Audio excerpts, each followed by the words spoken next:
धर्मप्रिय बंधु, बड़ा ही सो समय आप भक्तों को जो आरती का प्राप्त हुआ है, इस माँ जगजननी के दरबार में आकर के इस परम पवित्र स्थली पर बैठ कर के आरती की इस परम पवित्र वेला में माँ के चरणों में बैठ कर के माँ भगवती की आराधना करने का, पुण्य अर्जित करने का, इस जगजननी जगत माता की विशेष कृपा प्राप्त करने का आप भक्तों को सौभाग्य प्राप्त हुआ है। आज प्रदोष व्रत है, सोम प्रदोष व्रत है। इस समय सावन महीना चल रहा है। सावन मास का जो है आज दूसरा सोमवार है और जिस सोमवार जो है प्रदोष व्रत भी है कि द्वादशी युक्त त्रयोदशी, सूर्य अस्त होने से पहले त्रयोदशी जब प्रारंभ हो जाए तो प्रदोष काल कहलाता है। उसमें भगवान शिव विशेष आराधना का जो है विशेष महत्व बताया गया। एक तो सावन मास चल रहे हैं, भगवान शिव विशेष आराधना क्योंकि ये महीना जो है भगवान शिव को अत्यंत प्रिय है। दूसरा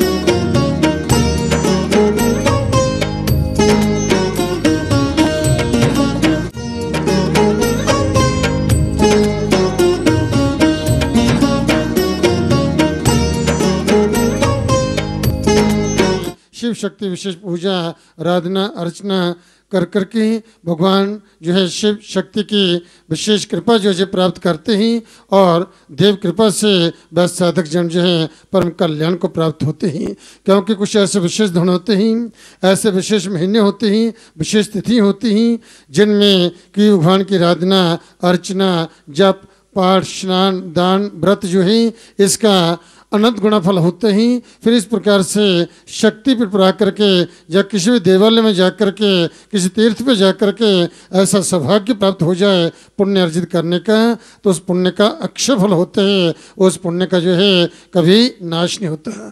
तो इस प्रकार से यह विशेष दिन जब व्रत का दिन जो है भगवान शिव की आराधना जो की जाती, शिव शक्ति की आराधना की जाती है, तो इसमें कहा गया है कि हम व्रत कैसे करें, व्रत में सिद्धि जो कैसे प्राप्त होती है। कोई भी आप कार्य करते हैं तो उसमें कहा गया शास्त्रों में जो है सदाचारी एवं संयमी व्यक्ति ही जीवन के प्रत्येक क्षेत्र में जो है वह सफलता प्राप्त कर सकता है। जो व्यक्ति संयमी है और जो है इस सदाचारी है, ऐसे व्यक्ति जो हैं वह अपने जीवन में जो है सर्वत्र सफलता प्राप्त करते हैं, वह अपने जीवन कभी असफल नहीं होता।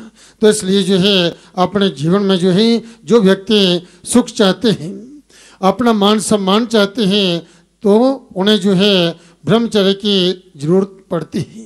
क्योंकि जो ब्रह्मचर्य का पालन करते हैं वही शक्ति अर्जित कर सकते हैं और जो शक्तिशाली होते हैं वही जो अपना और दूसरों का भी कल्याण करने वाले होते हैं। इसलिए ब्रह्मचर्य का पालन जो है उत्तम स्वास्थ्य व लंबी आयु के लिए जो है, यदि आप अपना ठीक प्रकार से स्वास्थ्य जो है जो निरोगी जीवन चाहते हैं, अपना स्वस्थ जीवन चाहते हैं, तो ब्रह्मचर्य का पालन संयमित रूप से अपना जीवन जो जीना जो है, तो इस प्रकार इंद्रिय निग्रह, इस प्रकार व्रत करना, एकादशी का व्रत करना, पूर्णिमा का व्रत करना, ये सोम व्रत करना, ऐसे जो है ये नवरात्र जब आते हैं 9 दिन जो है ये शक्ति पूजन शक्ति संवर्धन का दिन होते हैं, वे व्रत करना, शिवरात्रि का व्रत जो है, ऐसे ही कृष्ण जन्माष्टमी का व्रत जो है, जो अन्य जो भी जो विशेष तिथि जो हैं इनमें के जो व्रत जो हैं, इससे क्या होता है कि मनुष्य जो है उसमें सदाचार जो है सदाचार के गुण जो है उसके अंदर समाहित होते हैं और उनमें जो है वह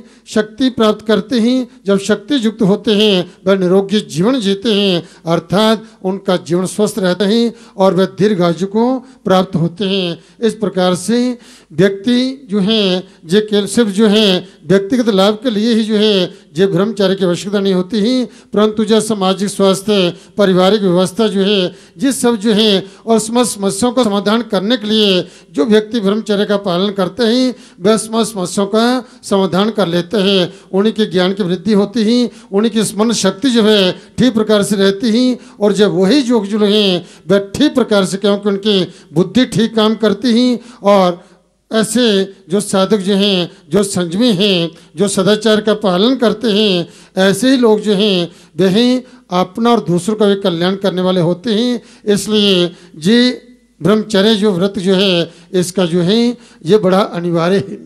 तो यही इसलिए हम जब व्रत करते हैं, जो संकल्प होते हैं, जैसे भीष्म पितामह ने जो ब्रह्मचर्य का व्रत लिया था और जीवन ब्रह्मचर्य का पालन करूँगा, विवाह ही नहीं करूँगा।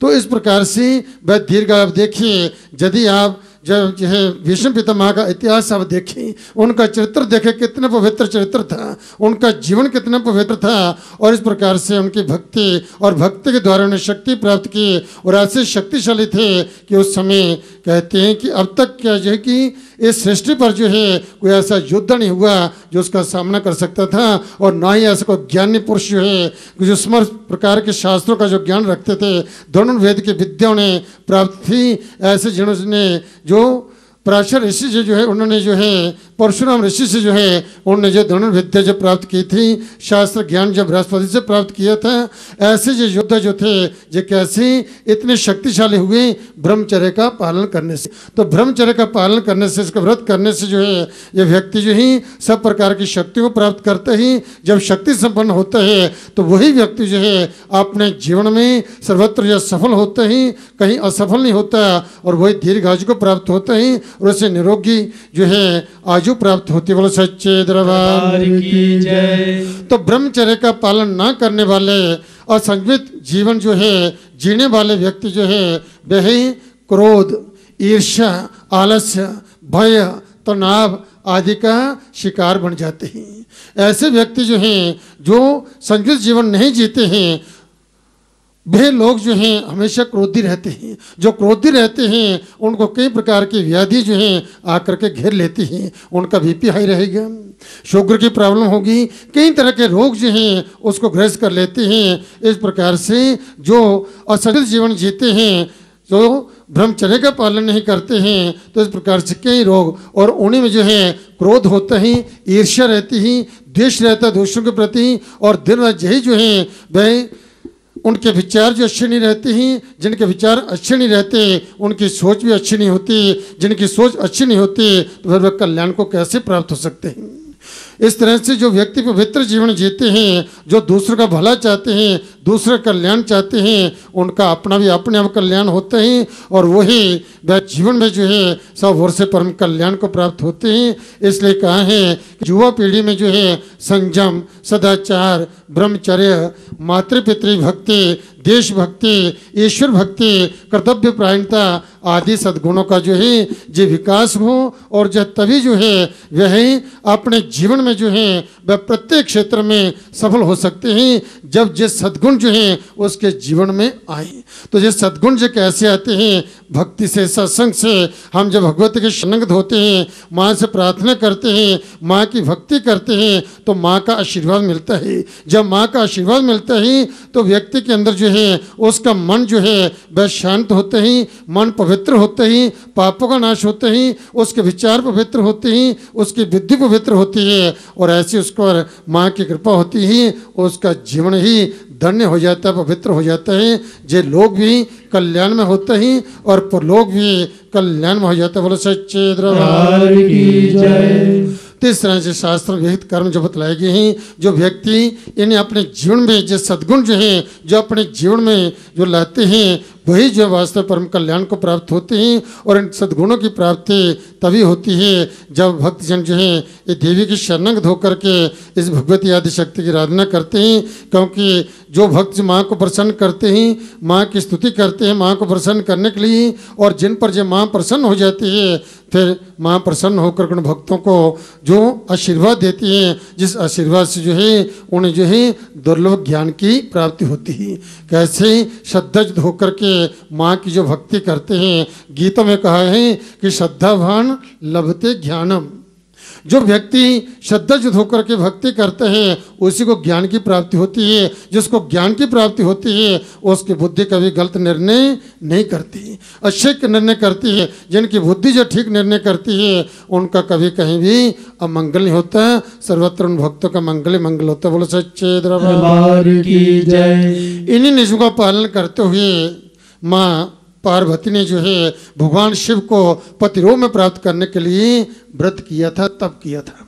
ये तप है। आप माँ के दरबार में आए हैं, सारे रास्ते जो पैदल चलते हुए भगवती के नाम का जप करते जहाँ तक पहुँचते हैं, तो क्या है, ये तप है, ये यज्ञ है। जहाँ आकर के बैठे माँ के चरणों में, जब माँ की आप पर विशेष कृपा है कि माँ जिनका कल्याण करना चाहती है उन्हें अपने दरबार में बुलाती है, चरण में बैठाती हैं, दर्शन देती हैं, आशीर्वाद देती हैं, जिस आशीर्वाद से उन भक्तों के समस्त पापों का नाश होता है, उनकी सारी विघ्न बाधा दूर होती हैं, बिगड़े कार्य सिद्ध हो जाते हैं और सर्वत्र जो है वह सफल होते हैं, अपने जीवन और सर्वत्र जो है बस सफलता प्राप्त करते हैं। तो ये सब माँ के आशीर्वाद का फल होता है, माँ की कृपा का जो है ये फल होता है। तो यही तप है, यही यज्ञ है, यही साधना है, यही आराधना है, यही भक्ति है। तो इस प्रकार जो साधक जब जो इस तरह से भक्ति करते हैं उसका फल जो है वह उसे प्राप्त होता है, जिसके फलस्वरूप जो है वह साधक परम कल्याण को प्राप्त होते हैं।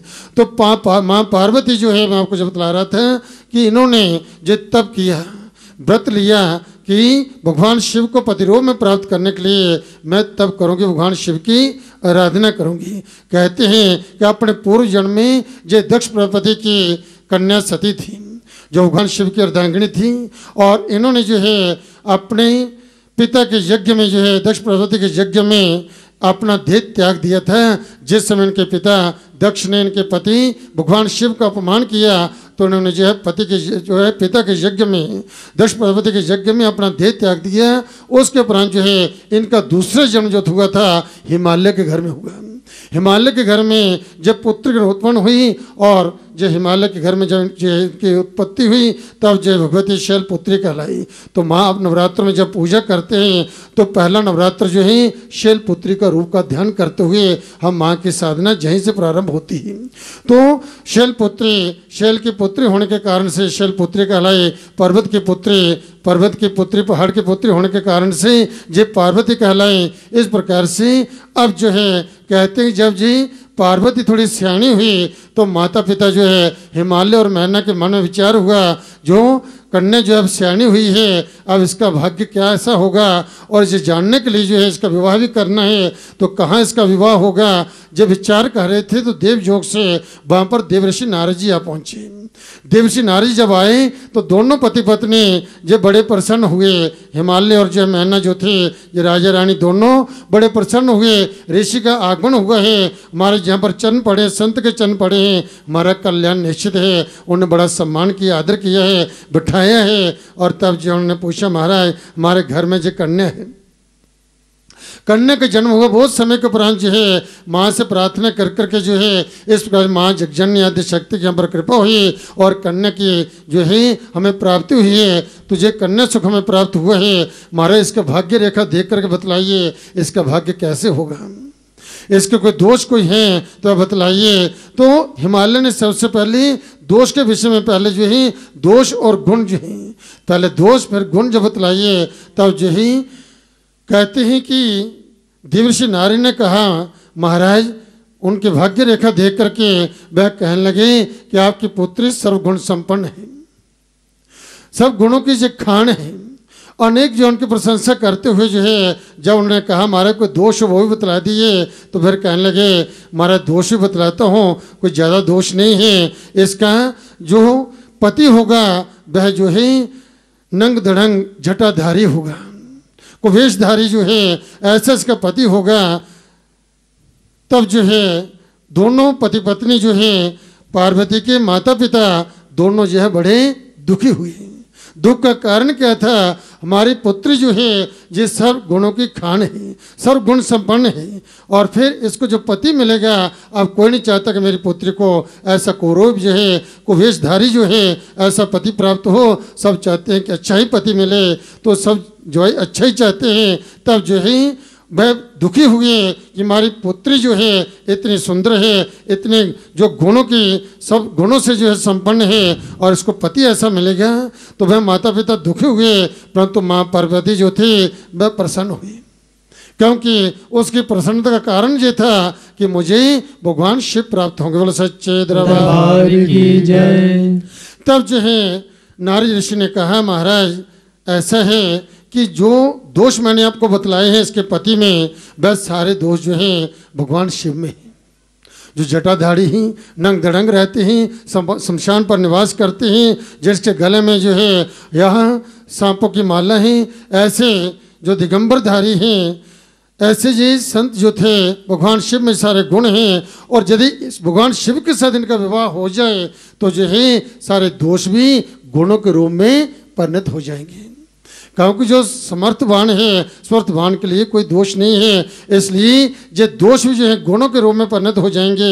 इसलिए भगवान शिव जो है इससे तभी प्राप्त हो सकते हैं जब जब भगवान शिव की आराधना करे, तब करे। बोलो सच्चे दरबार की जय। फिर अंत में देवर्षि नारद जी कहते हैं कि जो मैंने वाक्य कह दिए, जो मैंने जो शब्द कहे हैं, जो मिथ्या नहीं हो सकते। इसका जगत में जो है त्रिलोकी में भगवान शिव के सिवा कोई दूसरा पति हो ही नहीं सकता। बोलो सच्चे दरबार की जय। भगवान शिव के अलावा कोई दूसरा पति हो ही नहीं सकता। भगवान शिव इनके पति होंगे, वह प्राप्त होंगे तब करने से।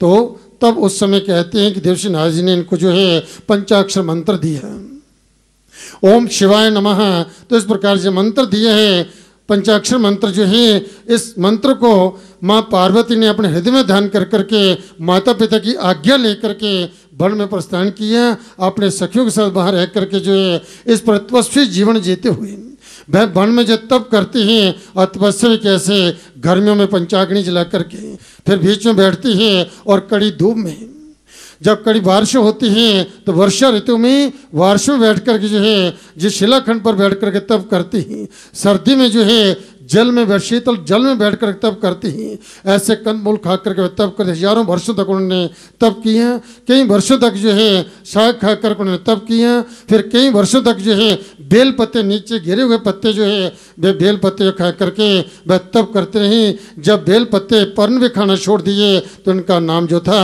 अपर्णा पड़ा। ऐसी इन्होंने कठिन तपस्या की, जिनकी तपस्या से जो है दसों दिशा में सभी ऋषि मुनि ज्ञानी तपस्वी सब जो है इनके तपस्या की सराहना करने लगे। जहाँ तक ब्रह्मा ने स्वयं आकाशवाणी की कि हे पार्वती, आपकी तपस्या जो पूर्ण हुई है, भगवान शिव जब भगवान चंद्रमौली आपको पति रूप में प्राप्त होंगे, ऐसी तपस्या अब तक जो है किसी भी तपस्वी किसी भी ज्ञानी ने नहीं कर की है, नहीं कोई कर पाया है जो तप आपने किया है। तो जिसकी प्रशंसा स्वयं ब्रह्मा कर रहे हैं तो उसकी सामान्य मनुष्य क्या प्रशंसा कर सकता है।